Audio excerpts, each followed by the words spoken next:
Welcome to the Liberty Lobbyist, Kiley Blalock. Thank you for joining me. Thanks for having me. So, Kiley, you are a farmer from rural Indiana, and I'm sure you probably never thought you would get involved in any type of political activism, and yet here you are. Let's kind of give some context for people. Um, you own land that is next to where there is proposed to be a data center built. Is that correct? That's correct. So, when did this originally start? The community was alerted to this around July of last year, was the first time we heard about it. Since then, the developers has put on 2 open houses for the community to come and hear about it. A few neighbors got something in the mail that let them know when this was going to happen. The EDC has put out on their website to let people know what's going on. But for the most part, it's been word of mouth. If it's not coming from us, usually the neighbors are talking about it and letting everyone know. And so we've had 2 of the open houses. We've had many sit downs with the developers. A lot of people have had them to their homes and ask questions to try and learn more about the project. And where are they in the process here? Are we still fighting over zoning? Yes. So actually tonight, our commissioners are going to have their vote on whether they're going to rezone or not. And this is the only time that the commissioners, should they pass it, this is the only time that elected officials are going to have any say in it. If it passes after this, it's all appointed technical committee and a planning commission. And so that was made really clear to us. And that's a huge concern that we have because we want accountability behind this. And we feel that if we don't have a say, we kind of lose that when the people that we hire and fire don't have anything to do with the project any longer. Right. So the developers have already purchased the land. What is it currently zoned for? The developers have not purchased it. Okay. They're going to get it rezoned. And then they have 18 months to find an end user. So they're doing a planned unit development. And with this planned unit development, it's I-2, which is heavy industrial, and they put restrictions on that for what can go there. Some of the things that they've proposed is that they're not going to put a well on site, and that's huge for many data centers. If you've heard, they use a lot of water. This particular data center, they've made lots of claims of it's not going to use very much water at all. They failed to put that in the PUD. They use the terminology of minimal water use. And when we have continued to ask and press, can we have a range? We need to quantify this somehow because our aquifer system in this particular part of the county, we do not have the water to sustain industrial. We have enough that it is for residential and maybe light business, but not even light industrial. So, and that's just according to DNR and the U.S. Geological Society. So we're going based off of what they have said. And when we're talking about this PUD, we don't have any definitives. The developers will tell us what they want to do, but when we ask for more details, they just say, well, we don't have an end user, so we can't give out those details yet. So it's been a really tough journey for us of diving into figuring out what exactly is this. And we're looking at, they want to generate their own power by tapping into a natural gas line that is not on their property, and none of the neighbors have given them permission to come on and connect yet. And since it's for a private enterprise, they cannot use eminent domain to come onto our property and connect to it. So we're not sure how they're going to generate their own power or how they're going to connect to it. They've proposed a data center, but it's not definitively a data center. They put it in this PUD that it's an option, but it doesn't have to be. They've also added that it could be high-tech manufacturing, like semiconductors, like NVIDIA chips. So it could be an array of things. It's very open-ended. And in the PUD, it specifically says, with flexibility to grow with market demand. And we would like to know what that means. What exactly are we looking at as potentially going in there? And we continue to be told, well, it's going to be a data center, but then it might not be a data center. So we don't feel there's very much transparency in this whole production. That's very interesting. So they claim to not have an end user yet? That seems crazy to me. Is that normal? This is their way of claiming that they are putting in protections for the community, that they say they're writing the guidelines in ahead of time, and it's very unlikely that an end user will even come to the table. But when we've reviewed the planned unit development as a community, we don't see the guidelines there to protect us. And we're not sure how, because both of the developers have said they don't build data centers. They're real estate, land developers. So where they would obtain information to set proper safeguards and guardrails for us, we don't know. But this is not typically how it goes. Usually the big data centers, Google or whoever, will hide behind an LLC and they'll come to the table and buy the land. Well, these developers have said, we're just going to be in control of it, write this planned unit development, and then we're going to talk to an end user and bring them in. And they're supposed to lease from the developers. That's the plan.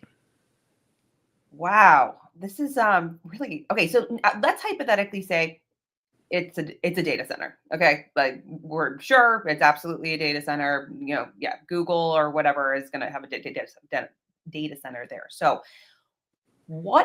you talked a little bit about the water, but what are your concerns with having a data center next door? One of the big ones that we're really looking at right now is there's neighbors very close by. So it's our farmland there. So we don't live next door to it, but there's a lot of people that surround it. They haven't even told us how many megawatts exactly they plan on using. They've thrown out numbers like 700. We've spoke to specialists and they have half that because they said you never run at full capacity. So let's just take that in half and say it's 350 megawatt. Well, it's going to pump out a lot of CO2. That would be equivalent to about 19,600 cars running 24/7, 365. So that's number one. I think for a lot of people that there's elderly people, there's children in that neighborhood. Next, I mean, the water's pretty big, but we're also looking at how is this going to change the structure of Henry County? Right. We're going to have one massive private enterprise there that is promising right now that they're going to throw money out everywhere. They're going to be really contributing to the schools where we've heard $1 million contribution annually thrown out, which is a paltry amount of money with the massive amounts that these things bring in. Traffic is another one, and the construction. We just found out at a public hearing that we had last week where they're throwing around that this is going to be a 10-year project. That's the first time that we've heard of people living through and working through construction for 10 years. So there's kids in that neighborhood that their entire childhood is going to be spent under construction. So it's everything encompassing is it's a large burden to ask a very small number of people to bear when we haven't even been able to suss out exactly what benefits are going to come from this, because they're not going to hire that many people. No. It's going to use massive resources. We're expecting people's electric bills to go up, and AES and Duke in Indiana have already reported when you're near these, people expect they have already gone up $50 to $200 a month is the increase that they've seen on electric bills. So there's a lot of questions that are completely unanswered, and anytime we ask for real specifics, we just get pushback of there's no end user. Promises of we would never do that, don't worry. Well, we're worried and nobody's been able to reassure us for many reasons. If there's no end user, it's very interesting because one of the developers he was working in Hancock County to try and push through a Google. They shut that down. They willingly pulled out because of all the pushback. So it's really hard for a lot of us to believe that they haven't had some type of conversation with developers to figure out what they need to draw them in. Are you in an area what made me think this is 10 years to even build it. Um, I don't think people necessarily understand that, like, it's still very new. Like, we're building all these data centers right now. In 10 years, it seems like it's going to be potentially obsolete the way that technology is moving. Um, is this are you in an area where local or state government or both are giving tax breaks for data centers? Oh, yeah. Locally, they have said they are not interested in giving any abatements or exemptions, but Indiana's already rolled out the red carpet for them. They don't have to pay sales tax. They don't have to pay the 7% electric tax. And those are things that we've looked at and said, well, Indiana, we're losing. By the time all of these data centers are built, we're missing out on billions of dollars. And a lot of people I spoke to, they're just really tired of socializing the cost and privatizing the profits. And that's what we're finding out with this is they said, well, we're not going to ask for tax abatements, but the developers did bring up a pilot program, payment in lieu of taxes. So then they would just negotiate a set amount that they would donate to the county every year. We have concerns about that. I'll just say, how is that going to be negotiated? What is that money going to go towards? How much money are we even talking? And that's a big question too. When you said 10 years down the road, is this still even going to be a thing, data centers? And we've asked that question. We are very well aware of the AI bubble. Michael Burry, who made a lot of money off of predicting the 2008 bubble, he's already working on shorting the AI market. He sees the bubble coming again. So we have a lot of questions is, are we trying to push this through fast and furious and let a handful of people make a lot of money? And then it's just like every bubble in the past, taxpayers are left to pick up the pieces when we're already struggling. And it's our job to cover for these corporations. I think, a missing piece of the puzzle for me on this issue, I kept wondering, but I don't understand why governments are creating these cronyist deals. I'm a free market person. I absolutely believe that the market will sort everything out. And yeah, sometimes there are bubbles and they do pop. But at the end of the day, it's creative destruction, and it all works out.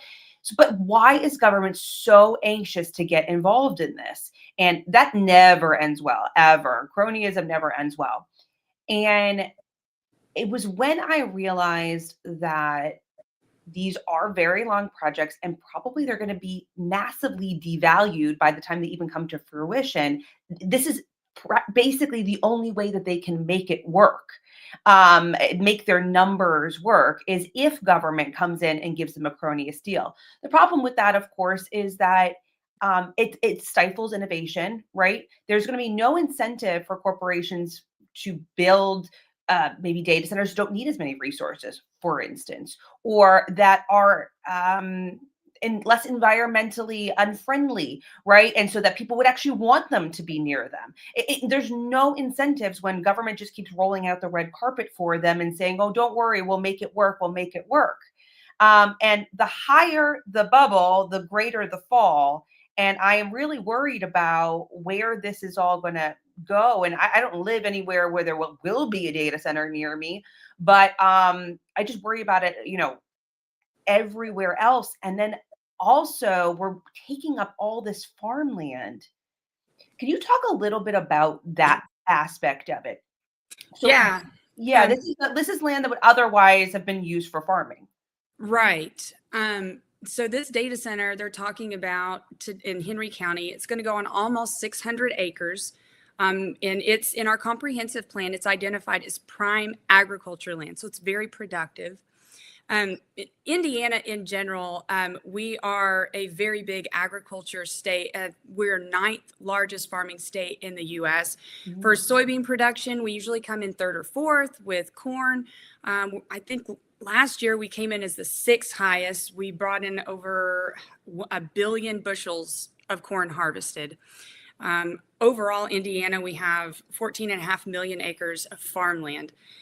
What I absolutely love about Indiana, and is to me is so important, is we have around 52,000 farms, and 94% of our farms are family owned.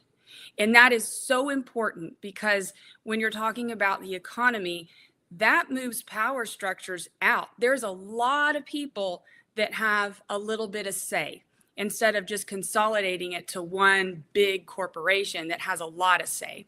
So I think that's really neat about Indiana. At least a third of our economy in Indiana is agriculture, is somehow tied to the farm. And it's not exactly on the farm, but in our own state, we average about 28,000 acres a year that we're losing.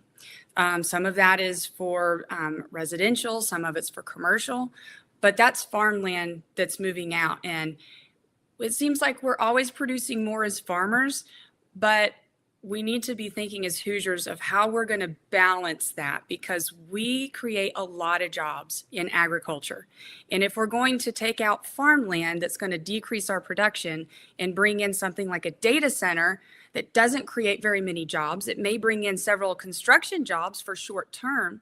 And all things considered, 10 years, that's pretty short term when you're thinking about the economy as a whole. So when those jobs go away, where do we pick up the extra farming jobs? Because data centers don't typically employ very many people. No. And I just want to interrupt you real quick. The politicians, and I hear this from both sides of the aisle, but really it's more Republicans, because they love to say like we're capitalists and we're for free market and we want to help job creation. And so they think they have this rhetoric when they're making these cronyist deals with big tech right now of, look, we're helping business, we're job creators. These data centers are not employing a lot of people. That is not what's happening here. I'm sorry. I just want to like hit that point home a little bit. Yeah, and you're absolutely right. And when it comes to, we have data centers, and we've had data centers for a long time, but these are particularly AI hyperscale. They're massive. And we're not talking about the little data centers that you don't even know were there. They just look like a regular business. Right. These are huge, large scale data centers. And I hear a lot that that's what we're demanding. We're asking for more AI. Well, every time I run a search online, it just gives it to me. If I need customer service, it automatically connects me with the chatbot.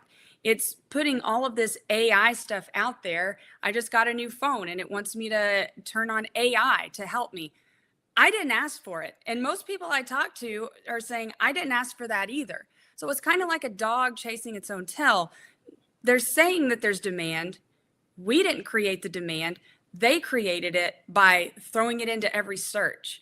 So I don't know where this demand was created from, but I don't think it was the American people. And I know President Trump has put a lot into AI. He's put out his AI action plan. Lee Zeldin actually is EPA administrator.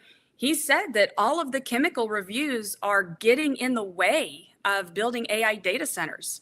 So he's of the mindset, let's just push all the AI data centers through. And then after the fact, we'll just reevaluate the chemicals and what we're exposing people to. This hurry up and let's get it built is what's really concerning. I think Demand is not driving it, government is driving it, and that is the problem. Yes. And then when we're looking at how are these things being funded and the circular way that the money is being handled, and they're creating a story about their demand, and it's not real. And that's another aspect of it, where if they can create this fake story of demand for their money, then we're weakening the markets as we're going along. And that's where you have people, again, I lived through the 2008 housing market crash, and I saw my parents talk about it. They were getting close to retirement, and they were devastated when they saw what their retirement went down to, and they were scared. I don't want to live through that again. I don't want to keep bailing people out. I remember when we bailed out our car dealerships and our banks, and every time taxpayers are sitting back saying, that's not right, that's not fair. And nobody ever faces any consequences. It's us. We shoulder that. That big tech is creating a situation with government where they will be too big to fail. And at the end of the day, with every bailout, we all end up burdened by every single bailout because every single thing becomes more expensive because of that bailout, because money doesn't grow on trees. It just grows on printing presses in the Federal Reserve. We all end up seeing all of those costs down the road. It's not as obvious, but it is the reality. And I am worried that big tech is going to, this bubble will burst and they will be told that they are too big to fail.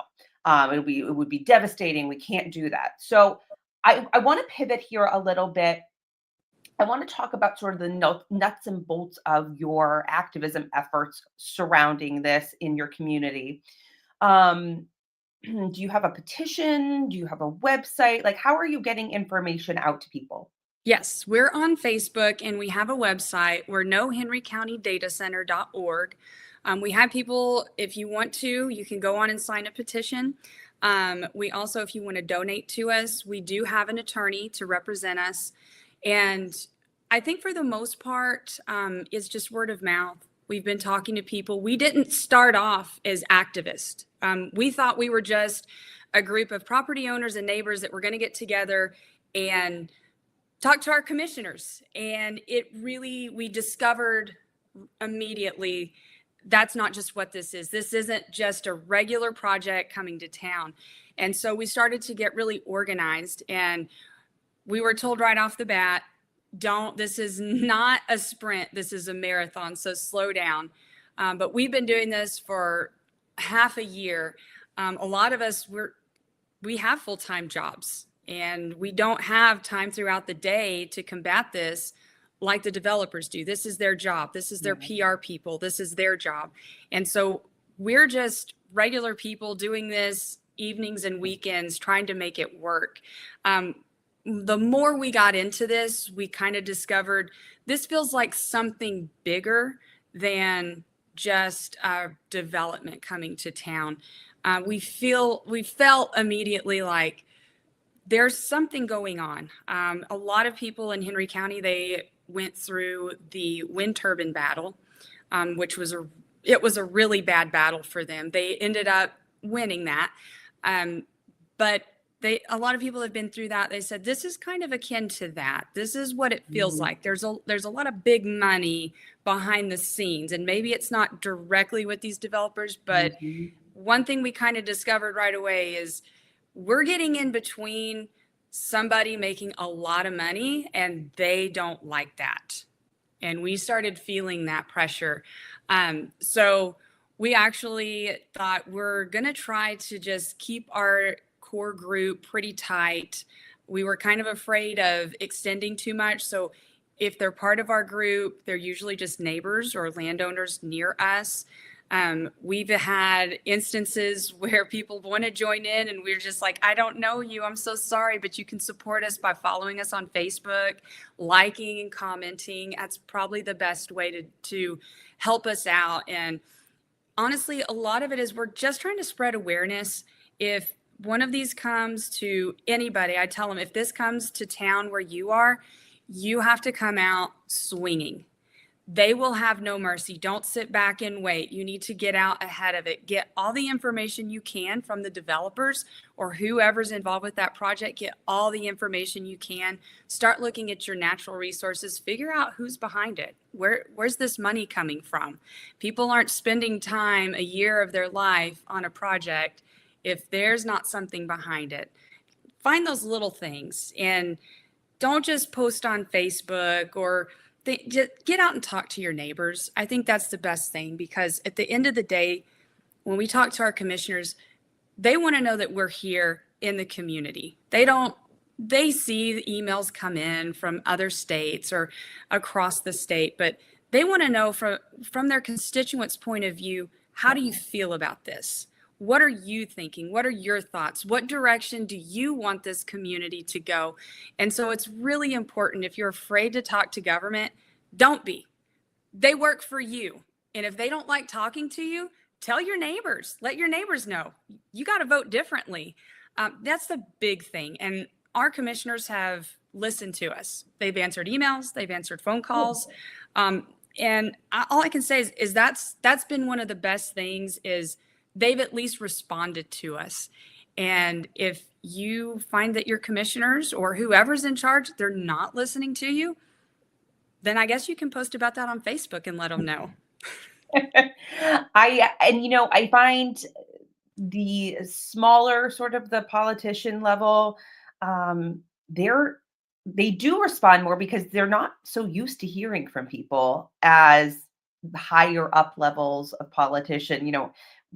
I live in a very small town, and like we had a chicken issue. This is so silly, but we had a chicken issue, and it was like this whole thing. They were like basically going to make us have to take our coops and get them approved by like the planning board or something. It was very silly. It was a proposed ordinance, and people showed up, and it became like this huge thing, and everyone came, and we're they were selling eggs out of the back of their truck at the meeting, like it was being like illegal eggs. And, but the town councilors were like, this is the first time that we've heard from anybody about any issue in a year, because they just, for the most part, people don't get activated enough about things that are happening in their backyard. They get very activated about what happens in Washington, D.C., but they really pay very little attention to the things happening within their own communities.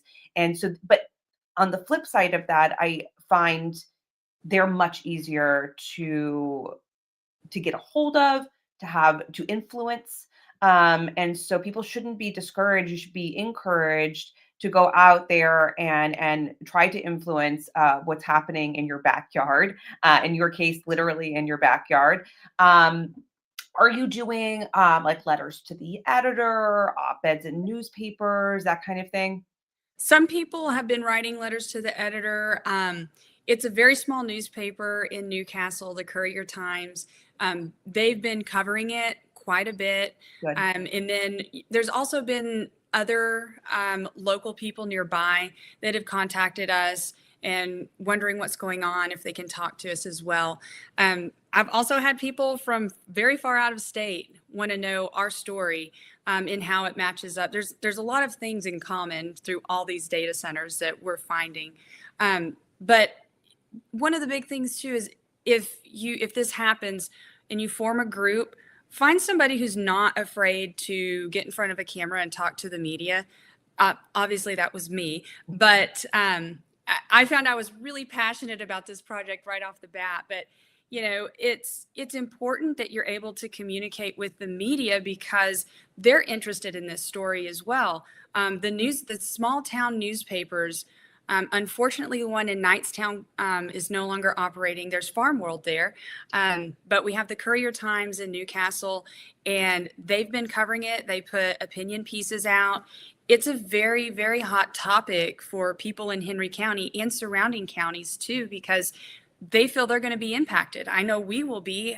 We share aquifer systems. Right. And if something happens to the water in Henry County, we're probably going to be impacted as well. And one of the towns where the developers have actually talked about connecting to their municipal water system, half of it is in Hancock County. So we're looking at potentially being impacted by this, not only just from the pollution levels, but you see a lot of downstream effects as well. It's not unlikely if a data center comes in, you might see a battery energy storage system plant pop up. And a lot of these things are coming to the countryside. And one area that bothers me is when we're looking at putting some of this stuff on agriculture land, of if there's a fire, if there's something that happens, an explosion. We have cattle, we have cropland, we have hogs, there's all kinds of livestock out here. We could be looking at the land becoming uninhabitable. We might not be able to grow crops on it for, who knows, years, maybe a few months. We may have to move all of our livestock out. And that doesn't just impact you, that impacts the entire country. I mean, this is America's heartland, and this is where American food is grown. So obviously devastating for individual landowners, and farmers, but really, I mean, this is a national impact. This is a kind of a national sovereignty, food sovereignty issue. Yeah, I agree with that. Indiana, I think we are the 7th largest in the nation for exporting our corn, soybean, and our livestock. Mm-hmm. So when we're thinking about, if we have to have AI data centers, I think we need to be very intentional of where we're going to put them and the potential devastating effects that it could have on our land. Because if you could grow a lot of corn in Wyoming or Montana or some of these places where you don't typically see it, if you could grow corn there, they would, because that's how you feed out livestock. That's something that people, when they look at the Google map, they say, well, look at all that ground you could grow food on. If you could, they would. Believe me. It's just not, certain areas just can't grow Sure. certain things, and we're really good at growing corn and soybeans here, and that's why we have a lot of livestock, because we can feed it out. Right. No, that makes sense. All right. Well, thank you so much for coming on. This was a different subject for me, but I think it's so important because it's happening in places all around the country. And you were super knowledgeable about it. Tell plug where people can find out more about your particular issue and group one more time. Yep, it's knowhenrycountydataCenter.org, and you can find us on Facebook, Know Henry County Data Center. Thanks for coming on. Thank you. That is it for the Liberty Lobbyist. You can find me at Melissa Blasek NH or at Rebuild NH. If you have any questions, comments, concerns, you can email me director@rebuildnh.com. Until next time.